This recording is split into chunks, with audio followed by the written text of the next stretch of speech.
Hi, welcome back to my kitchen. Controlling our sodium intake can significantly improve our heart health. One way to do that is to prepare your own meals at home. Today I want to show you 2 easy make-at-home seasoning blends that are full of flavor, and the best part, are salt-free. Let's wash up and get started. Be sure to wash your hands with warm soapy water for at least 20 seconds. A few tips before we get started. To make really flavorful seasonings at home, we want to start with flavorful ingredients. So double checking your seasonings in the cabinet can be really helpful. Dried leafy herbs like basil and oregano last about 1 year after opening. Ground seasonings like onion powder or garlic powder last about 2 to 3 years. So if it's been a while since you've purchased some of those staple seasonings, it may be time. Another tip is if you empty out any of your old seasonings, be sure to keep the bottles handy. We'll use this in a little bit. Our first seasoning today is our Savory Steps to Health seasoning. I went ahead and popped off all of the tops to these different seasonings, which just makes it easier when we're making kind of bulk seasonings. So first up we have garlic powder. We're gonna do 2 teaspoons of our garlic powder. Garlic powder is really pungent, which is helpful when we're doing salt-free seasonings.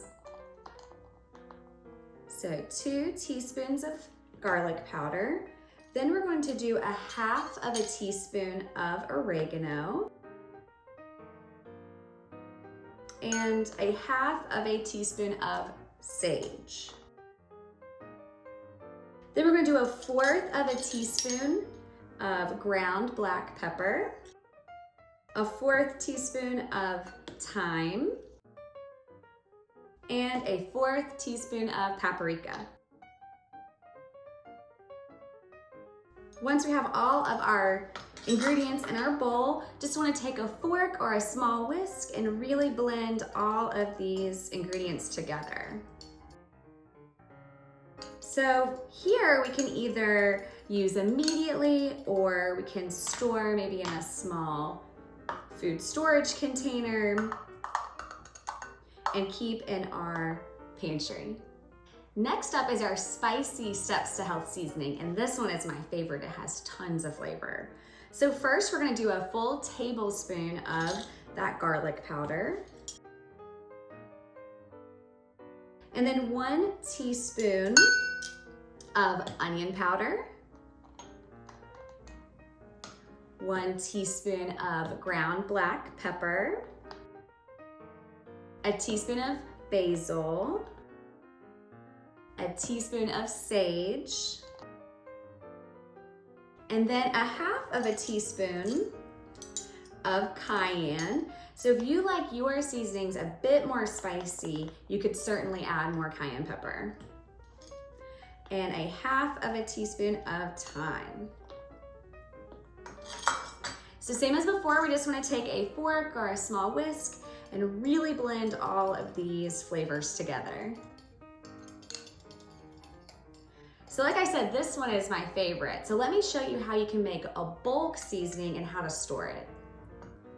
We really like the spicy seasoning in my house, and instead of making a single serving every time we want to use it, I like to make a batch of it and store it in my cabinet. So to do that, grab a piece of parchment paper, and then we want to fold it in half.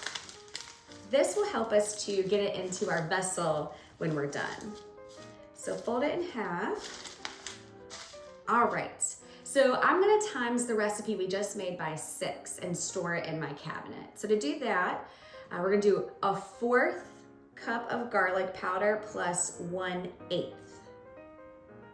So 1/4, just pour it right into the center of your parchment, and I'm gonna do 1/2 of this 4, so a 1/8. Perfect. Then we're going to go on to our onion powder. So we're gonna do 2 tablespoons of onion powder. Now, like I said, this is gonna make a lot, but if I use it throughout the year, then I don't have to spend my time making the single servings every time. 2 tablespoons of black pepper, and then 2 tablespoons of basil, and 2 tablespoons of sage. Now we're gonna do one tablespoon of cayenne pepper. So again, if you like it more spicy, feel free to add more than that. So 1 tablespoon of cayenne, and then 1 tablespoon of thyme. So don't worry about mixing it up on the parchment paper. We're gonna do that in the container. So I have that old container. This was actually some paprika that I threw that was done. And so I just rinsed this out and I'm gonna store my new seasoning in it. So take your parchment paper and be careful, we don't want it to go everywhere. And fold it in half.